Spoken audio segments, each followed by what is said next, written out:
Hello and welcome to Lagos Diaspora Dialogue, whereby we keep you up to date about what's happening in Lagos and connecting the diaspora to this beautiful city of aquatic splendor and a center of excellence in Nigeria. Today on the Lagos Diaspora Dialogue, we're going to be talking with Mrs. Patience Keys. She's the chairman of Nigerians in Diaspora Americas, and recently they did some amazing work by donating some palliatives to indigents of various areas in Lagos State. So before we get into the interview, make sure you visit our website, lagosdiaspora.com. There you find out more about how you, the diaspora, can connect with what's happening in Lagos. And do follow us on our social media handles at Lagos Diaspora on Facebook, Twitter, Instagram, and subscribe to our YouTube channel. So let's begin the Lagos Diaspora Dialogue with Mrs. Patience Keys, chairman of Nigerians in Diaspora Organizations, America. Good day, Mrs. Patience Keys. How are you doing today? I am very well. I'm doing very great. That's good to know. Thank you so much for joining us on the Lagos Diaspora Dialogue. Could you just introduce yourself, please? Thank you very much, Honorable Jermaine, for bringing me on your program. It's very exciting, and thanks for the connection. Yes, my name is Patience Ndediki. I'm a proud Nigerian. I'm the chairman of Nigerians in Diaspora Organization Americas, the United States branch. Yeah, shortly known as NIDO Americas USA. Yeah, and I'm in the health field. I'm a health practitioner. Yeah, I'm also an entrepreneur. Okay, that's good to know. So can you tell us some of the activities that NIDO America does? NIDO was set up to bring together Nigerian professionals, ethnic group, business group for one primary purpose: national development. We were set up a couple of years ago to, galvanize Nigerians, bring us together to focus on how we can give back to Nigeria. It's a give back organization. So in the United States, we try to relate with other Nigerian individuals, organizations, to see how we can work together for the betterment of our great nation, Nigeria. We have done that by, holding leadership conferences, also doing town halls, where we have to travel to different states, using our chapters, to reach out to Nigerian organizations and individuals in different states in the United States to come together. We've also held events with the diplomatic mission, and all in the vein of bringing Nigerians together. And when we travel for these town halls, the diplomatic mission that has a jurisdiction of whatever state we are going to, usually travel with us, to make the people feel among, to make the people feel respected and loved, that, the nation, is working for them and not against them. I like what you said about you bring people together, and also that you ensure that whatever activities you're doing there also adds value and leads to national development. I'm talking about something you also said about you're a give back organization. You've done a lot of giving back, and I must say on behalf of the Lagos State government that we are really grateful for the initiative that you put together to help support a lot of people who have been affected by the coronavirus pandemic in Lagos State. So thank you for that. So could you just explain to us what you really did? Due to the pandemic, we saw the need, and we partnered with always a women international organization in Nigeria, based in have a chapter in Nigeria, to reach out to Nigerians in Mile 12 region, Ayobo in the Paja area, and also we also reached out to Ajegunle. It was a 2 days program. We put together some food items like rice, gari, beans, Maggi, and oil, vegetable oil, for the people to be able to, I would take care of them for a couple of days. How many people were you able to reach in those areas? We were able to meet like 200 households. According to the bags that was put together, we're seeing 800, but what we envisaged were like 200 due to the donation that we're able to put together. So after this laudable project that you did in Lagos State, what are your plans for the future? This is a pilot phase for us. The goal is to set up a pantry,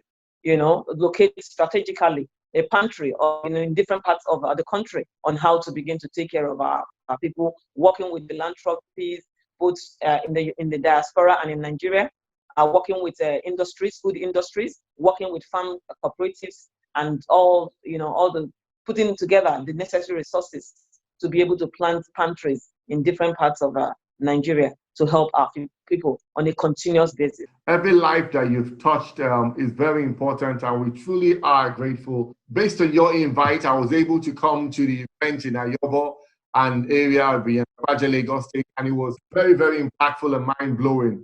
We saw many people, young and old, who came out, who also received the palliatives that you brought for them.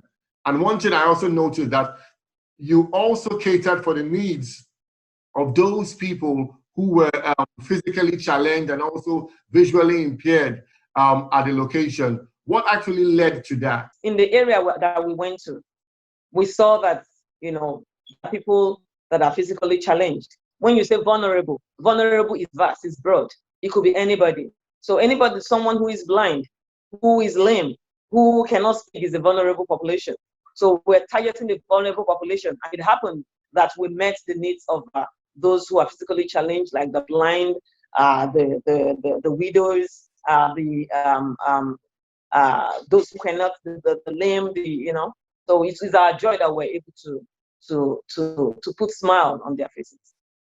Yes, you most certainly did put smiles on many people's faces. I remember seeing a man and his children, 3 or so children there, who came out and who wore their masks together. I remember seeing also a lady that was selling and smoking her fish, putting on the mask, and I'm very, very proud and happy to have received that gift.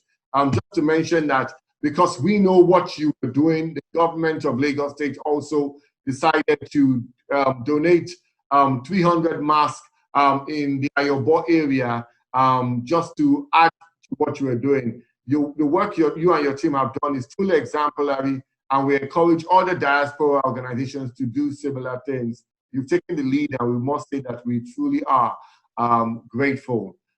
Is there any word of encouragement, inspiration you would like to give to people out there in Lagos who have seen what you're doing and want to do some? Yeah, I want to say that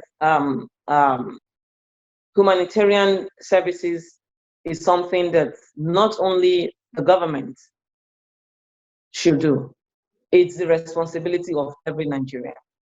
In the United States, we donate to every organization that needs us individually.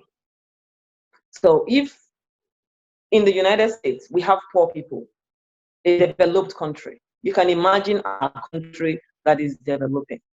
It is a way of showing love. It's a way of showing that we are proud of where we are from and who we are as Nigerians.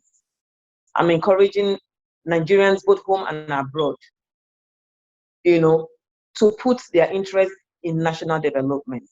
I tell people that national development is not about shaking the hands of a government, someone as in governmental position. It's touching the lives of people. Whatever we do in life is about touching the life of 1 or 2 persons that will need your help, that will not be able to pay you back. That is national development. And when you're able to do those things, in a little ways, the nation will be developed, because the nation is made up of the people. I'm also begging diaspora organizations for us to work as a unison, for us to work together. It is key. If there's a challenge in Nigeria, those of us living outside Nigeria, we see how economies are built. We are even a part of building those economies. And there's a place called home. Nigeria is our home. I tell people, no matter how many blue passports they give you, they will usually ask you, where are you originally from? So I am originally from Nigeria, and I'm proud to be a Nigerian. And we should be proud to be, who God has made us originally. The government is everybody. We are all ambassadors of our great nation. So we need to work together. We need to put things together. We need to, that's enabling environment that we are all crying for. We can begin to set it up by ourselves, and others will follow. Even the government, when they begin to see that people are working selflessly, independent of whether someone is saying thank you to you and all that, you're helping your brother and your sister. I don't know them, they don't need to know me. I'm sure every other thing will fall into place. when we begin to do what we need to do, regardless of who is telling you thank you or not. Let's work together. Let's upgrade Nigeria. Let's prove that we love our country by what we do, not what we just say. What, they say love is what you do. Love is not just what you say. Action is needed in this time and age. With this pandemic, it is more than high time for us to come together as a body. And even if everybody don't come together at the same time, those who are like minds, let's run and fight the good fight for our nation. We cannot have another Nigeria and make our people smile. You said it so very well. And we see your heart and your passion for your motherland, Nigeria. And we once again do thank you from the Lagos State government for impacting our communities of Ajegunle, Mount Royal, and Ayobo areas. Thank you so very much for your time on the Lagos Diaspora Dialogue. And we look forward to hearing from you once again. We're always open to work with you and partner with you to impact our local communities. The Lagos State government, I can't say it enough, really does thank you. And I personally do thank you. Thank you so much, Honorable. And I also want to thank you. Our notice to you was very short. It was like a day or two, and you jumped at it. You were not looking for protocols. Oh, you should have invited me 10 years ago, 3 months ago, and all that. To us, you are a great leader. To us, you want to serve, and we know that you are limitless for what you did. In a short while, in a day or two, you were there with your crew and you served. We saw the pictures and the videos you giving out. That was really humbling for us. And those are the kind of people we want to partner with. Yes, I'm not mincing words. Your type is the kind of people in government that we want to partner with. People who are selfless, who understand the reason for leadership. Leadership is as a leader, you're there to serve. You're there to give back. You're there to put smiles on. It's all about the people. And we really appreciate you and thank you for jumping at it as we invited you. God bless. Yeah, and thank you for having us. Thank you for inviting me to, represent us in your program. Thank you. Amen. And thank you so very much for your kind words. Thanks for joining the Lagos Diaspora Dialogue. Well, I do hope you're inspired by that interview and felt a passion for national development. And I truly believe that we all must come together. Those of us in Nigeria and those of you in the diaspora must come and work together to make Nigeria greater. And if you're a diaspora organization out there, make sure you do contact us, and we would love to work with you and partner to see how we can impact and change people's lives here in Lagos and ultimately benefit the whole of the nation. Make sure you visit our website, lagosdiaspora.com, to contact us and also subscribe to our YouTube channel. Follow us on social media at Lagos Diaspora on Facebook, Twitter, and Instagram.